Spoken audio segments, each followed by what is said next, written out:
Hi there, happy fall to you. It's October 2nd. Fall weather here in New Mexico is lovely as we get some cooler air.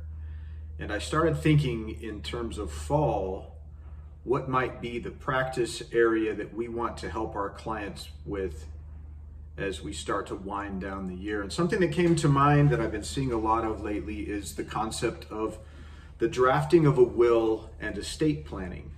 So what we're going to do is we're going to launch a series of videos and articles that kind of help you understand the process, understand whether or not you might need a will, and if so, what are the steps that you're going to need to employ to have a will drafted for you, or maybe do it yourself.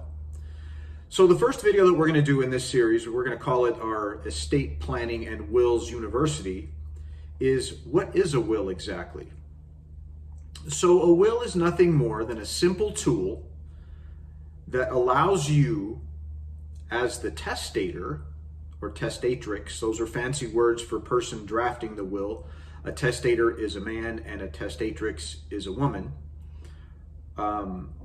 Obviously very antiquated terms.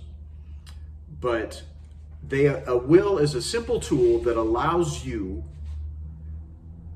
to gift specific items of property, whether real property, land and houses, buildings, personal property, things like cars, jewelry, guns, art, dishes, anything that you want that's personal, or intangible property like stocks and bonds or other investment kinds of things.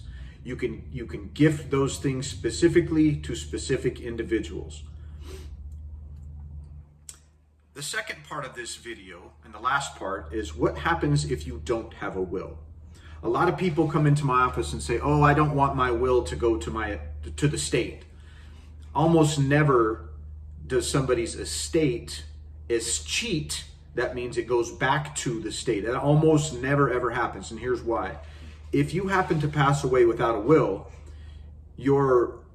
all of your property will simply pass under what's called intestate succession.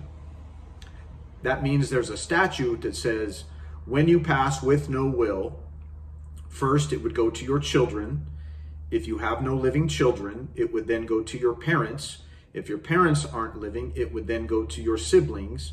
If your siblings aren't living, it would then start to go to other family members. So you'd have to have no one in your life around in terms of family in order for there ever to be a consideration that your stuff was going to pass to the state. That almost never happens. So don't worry about that. Stand by for more videos. We're going to do some on the probate process, a little bit more on the will drafting process. And as always, if you need some help, feel free and call the office, schedule a consult, and we can get you some help. Look forward to seeing you. Have a great day.